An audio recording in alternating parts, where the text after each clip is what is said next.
Trailer अच्छा नहीं लगे तो पिक्चर को ओपनिंग नहीं लगती है, करेक्ट? आप बोलते यार कौन जाएगा 200-300 रुपए पर टिकट, कौन खर्चा करेगा, जाने दो, टीवी पे जब आएगी देख लेंगे, ओटीटी पे देख लेंगे। बिजनेस में भी सेम है, लॉन्च होना बहुत जरूरी है, तभी आप कस्टमर को आकर्षित कर सकते हो। और लॉन्च में अगर आपके कदम सही लग गए तो मामला सुपर हिट है, वरना पिट है, पिट जाओ। तो ये बहुत जरूरी है। बहुत सारी केस स्टडीज है, जैसे आप लोगों में से कितने लोग जानते हैं कि दुनिया की सबसे सक्सेसफुल एयरलाइंस कौन सी है? बताइए बताइए, ये साइड ज्ञान दर्शन दीजिए हमें भी। वर्जिन नहीं, नहीं सिंगापुर एयरलाइंस भी नहीं, इंडिगो इंडिगो ब्रिटिश एयरवेज भी नहीं है भाई साहब। इंडिगो कहीं से आवाज आ रही है, एमिरेट्स। इंडिगो की भी आ रही है। आपने एमिरेट्स कहा, हाँ you are right boss. Emirates is the most successful airline in the world. Why? क्यों?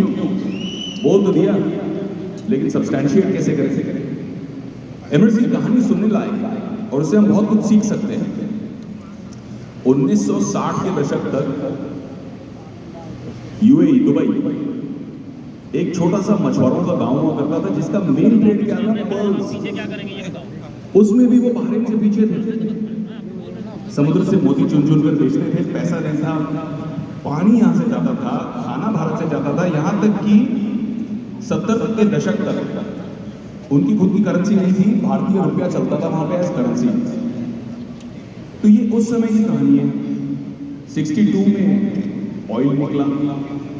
जब ऑयल निकला तो दुबई के राजा शेख मखदूम ने एक बहुत इंटरेस्टिंग बात कही, I have good news and I have bad news. Good news is we found oil, bad news is बहुत कम है, we found very less oil. आज भी यूएई में दुबई का ऑयल अबू धाबी से बहुत कम है और यूएई का ऑयल सऊदी से कम है। So their reserves were 7th largest in the world at that time. But उन लोगों ने रिसर्च की और अपनी जियोग्राफिकल लोकेशन के ऊपर डिसीजन लिया कि हमें यहाँ पे एयरपोर्ट क्रिएट करना चाहिए। अब जिस देश की इकोनॉमी में पैसा नहीं है, जहाँ लोग इतने कम हैं, भारत की तरह नहीं है, वहाँ मुश्किल से 4-5 लाख लोग रहते थे। अब लोकल्स कहीं फ्लाई भी नहीं कर रहे थे, अपने ऊंटों पे चला करते थे, इंटरनेशनल एक्सपोजर भी नहीं था। But to have the vision कि यहाँ हम एयरपोर्ट बनाएंगे और ग्लोबल ट्रैफिक के लिए एक हब क्रिएट करेंगे। क्यों? रिसर्च। जब उन्होंने राजा को रिसर्च प्रेजेंट किया तो राजा ने कहा हमारे देश में एयरपोर्ट एयरलाइन इसकी मतलब कोई आवश्यकता ही नहीं है, इस्तेमाल कौन करेगा? लेकिन उन्होंने बहुत अच्छा स्टैटिस्टिक पेश किया, ये कि दुबई का जो लोकेशन है वो दुनिया के कई देशों के 8 घंटे ट्रैवलिंग डिस्टेंस के अंदर है, सिर्फ 8 आवर्स। और ये 8 आवर्स की कनेक्टिविटी 5 बिलियन लोगों तक पहुंचती है, 5 बिलियन। भारत की पॉपुलेशन आज क्या है? 1.4 बिलियन। आप सोचिए 5 बिलियन तक की आपकी रीच है। अब इस पे वो दावा खेल रहे हैं, लेकिन इसमें भी बहुत अच्छी एक थॉट आता था। मखदूम साहब ने, राजा ने कहा कि देखो मेरे पास फालतू का पैसा नहीं है, बहाने नहीं, तो मेरी 2 शर्तें हैं।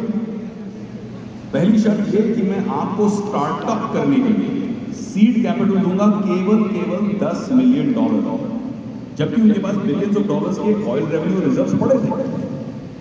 वो ये भी कह सकते थे लगाओ 1 बिलियन लगा दो, देखी जाएगी, सबसे बड़ी एयरलाइन हम क्रिएट करेंगे, ईगो में आ सकते थे। बट उन्होंने शुरुआत की सिर्फ $10 मिलियन से और ये कहा स्पष्ट, अगर दोबारा मेरे पास आए, ये कहने के लिए सरकार 1-2 मिलियन और की जरूरत है, 5 मिलियन और की जरूरत है, तो सोचना भी मत, मेरे दरबार में एंट्री पर मत लेना। तो जिसने डिसीजन इतना स्ट्रांग ले लिया कि 10 मिलियन ले रहा हूं, गए तो गए, वापस नहीं आओगे, इसी में से पैसा क्रिएट करोगे, इसी में से ग्रोथ होगी। तो एक ऐसी एयरलाइन 10 मिलियन से बनी कैसे जो आज की तारीख में 15-16 बिलियन डॉलर का धंधा करती है हर साल। कितना? 15 से 16 बिलियन डॉलर का धंधा। और शुरुआत कितने से की? 10 मिलियन डॉलर की। दूसरी शर्त क्या थी राजा की? शेख मखदूम ने ये कहा, देखो मेरी नाक नहीं कटनी, it has to be a world class quality airline. दे रहे हैं सिर्फ 10 मिलियन, लेकिन दिमाग में क्या कीड़ा ठोक दिया सबके कि भैया वर्ल्ड क्लास क्वालिटी होनी चाहिए, दुबई का नाम खराब मत करना। So they were having a very interesting catch 22 situation. और ये मैं पॉइंट इसीलिए हाईलाइट कर रहा हूं क्योंकि अक्सर हम जहां जितने लोग बैठे हैं, हमारे लिए इजी वे आउट हम सोचते हैं कि भाई पैसा है तो धंधा है, पैसों से